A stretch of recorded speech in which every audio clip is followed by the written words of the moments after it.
ॾिसो, आइन जी हुकुमरानीअ जी माना इहा आहे त 26वीं तरमीम नाजाइज़ आहे, ईअं त आइन जो हिसो आहे।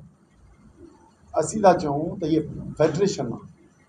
फेडरेशन में मिल्कियत जा मालिक सूबा आहिनि ऐं ॿ पार्लियामेंट फ़ैसिला करे अॻिते हलाए थी। पर हींअर पार्लियामानी फ़ैसिलो न सदर थो करे, सदर पाणी लिखी ॾेई थो छॾे, न वज़ीर आज़म थो करे, न को पार्लियामेंट खे थो पुछे। ऐं हितां जा रेयर अर्थ मिनरल्स या अर्थ एलिमेंट्स जेके आहिनि उहे ॿाहिरि वञी सौदो थो करे अचे ऐं पंहिंजी पार्लियामेंट खे हुकूमत खे कोन थो ॿुधाए, सूबनि खां कोन थो पुछे।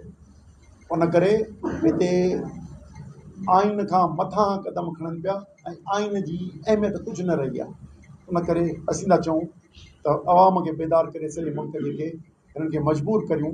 इहे जेके मुल्क जे सौदे जा पीपुल्स पार्टी सौदो करे अचे सिंध जे वसीलनि जो, हू वरी मथे वज़ीर आज़म ऐं उनजा साथारी वरी सौदो करे अचनि सॼे मुल्क जे उनजो नतीजो इहो थियो आहे त बलूचिस्तान में बंदूक खजियल आहे, सरहद में बंदूक खजियल आहे, पंजाब में बि क्रश करे माना गोलियूं हणी सियासत नथा करणु ॾियनि ऐं सिंध में बि असांखे असांजा दोस्त तव्हांखे मोरे में थींदो, ॿिया थींदा, मिसिंग पर्सन्स थियनि था, ए करे ऐं ख़ौफ़ पैदा था कनि। पर इनशाला इहो ख़ौफ़ असीं मुस्तक़िल मिज़ाजी सां पाणी जिदोजहद टोड़ियो आहे। ऐं हींअर बि TTAP अवामी राब्ता मुहिम ते निकिरे पई ऐं पहिरियों जलसो हैदराबाद मां 14 नवंबर ते सिंध यूनाइटेड पार्टी जी मेज़बानीअ में इनशाला उहो भरपूर करे असीं अवामी राब्ता मुहिम हैदराबाद खां शुरू कंदासूं।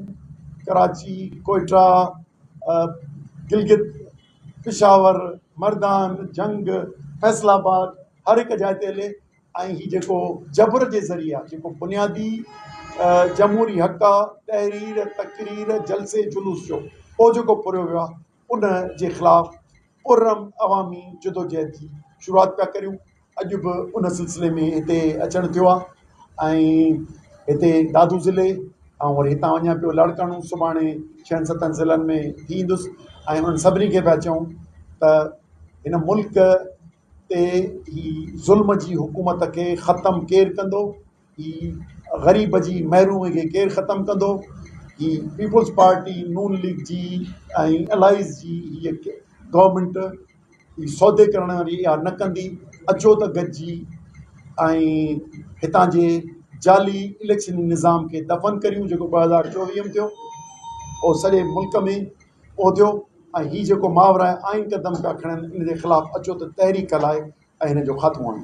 त इन्हनि खे कोई इख़लाक़ी जवाज़ ई कोन्हे क्रिमिनल्स खे ख़तमु करण जो। ऐं कंहिं न कंहिं नमूने सां इलेक्शन्स में हिन जा साथारी हूंदा आहिनि। उन करे कनि पिया पंहिंजी ज़िमेदारी क्राइम खे रोकण जी। वक़्ती तौर ते त भले इहो कनि, ख़तमु ई न थींदी। पंहिंजे जॾहिं पुलिस पॉलिटिसाइज़ हूंदी ऐं हिते जा मामला जेको ड्रग्स जा ऐं ॿिया कारोबार कंदी त पोइ यकीनी तौर ते लाक़ानून ते वधंदी।